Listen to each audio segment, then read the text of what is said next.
سَبَّحَ لِلَّهِ مَا فِي السَّمَاوَاتِ وَالْأَرْضِ. Everything in the sky declares Allah's perfection. In parentheses, what is wrong with you? What happened to your tasbih? وَهُوَ الْعَزِيزُ. He's the ultimate authority. How come my authority is not enough that you don't respect it? Al-Hakim. He's full of wisdom. Why don't you trust that the things I'm telling you to do are good for you? Why don't you have any confidence in my wisdom? He says, لَهُ مُلْكُ السَّمَاوَاتِ وَالْأَرْضِ. The kingdom of the skies and the earth belongs to Him. Why are you afraid of your enemy? Why are you afraid? They have something, they have a weapon in their hand, they have money in their hand, they have power in their hand that will somehow harm you. There is nothing in the skies and the earth that is outside of my kingdom.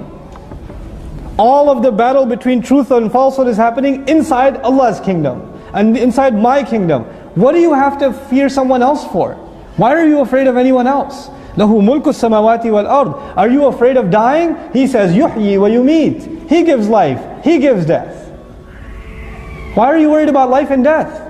He will give and He will take, because it's not yours to keep. We call it my life. I want to live my life.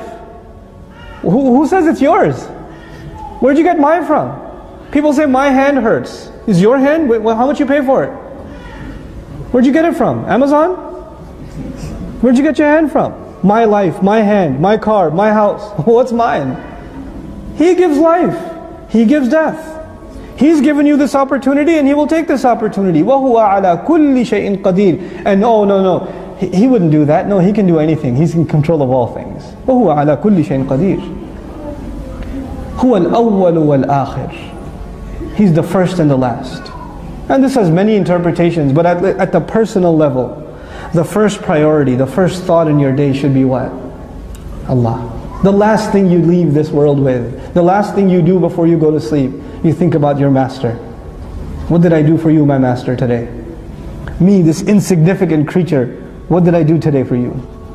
I'm going to this bed, and I'm going to sleep, and I don't know if I'll wake up again. And I don't know if I have to stand in front of you before I wake up, I might have to stand in front of you. My first and my last thought. وَالظَّاهِرْ وَالْبَاطِنِ. And He is so obvious. He is so obvious. Allah is in the unseen. How does He call Himself Al-Zahir, the ultimately obvious? The one who believes, they see Allah in everything.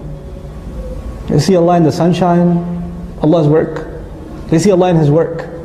They see Allah in His creation. They see Allah in His planning. Well, He's Zahir, He's always. Sometimes really annoying things happen to you. Really annoying things. Like you get stuck in traffic on your way to Arabic class. 45 minutes late. You're upset. You're like, is that part of Allah's plan? Yes. Because you need to learn sabr more than you need to learn Arabic some days. So He's going to teach it to you. And if that means He has to make you lose your keys, He'll make you lose your keys. It's part of His plan. Because He's helping you control your temper. He's helping you learn to rely on Him. Sometimes He'll make you pass a test, sometimes He'll make you fail a test.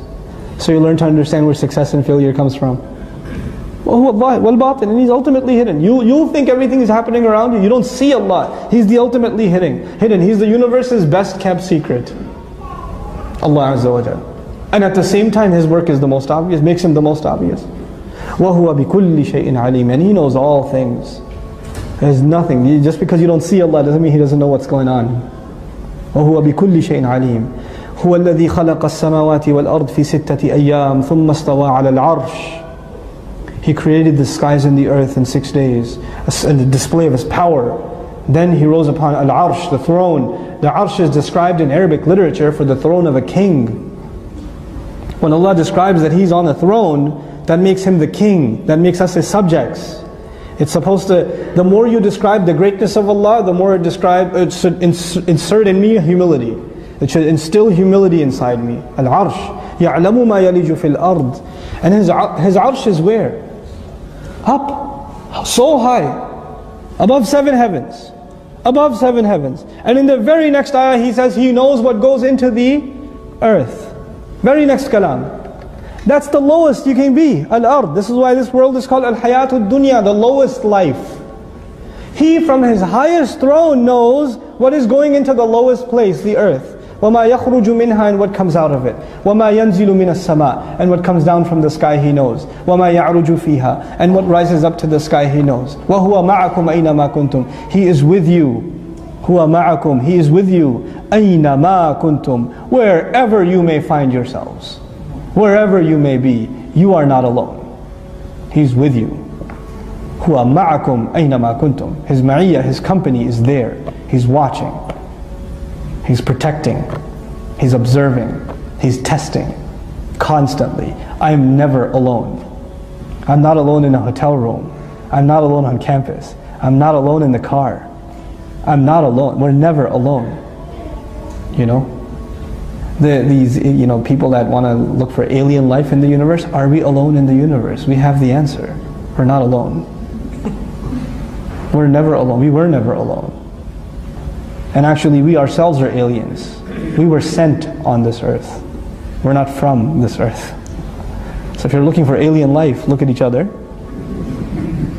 Every one of you, part of you is alien. It came from the sky. An angel delivered the ruh into your mother's belly. Right? We're not from this world. Well, part of us is. Part of us grew from the earth. And even that started with our father, Adam alayhi salam, who was himself sent down from Jannah. He was himself sent down from Jannah. He knows what goes into the earth. He knows what will come out of the earth.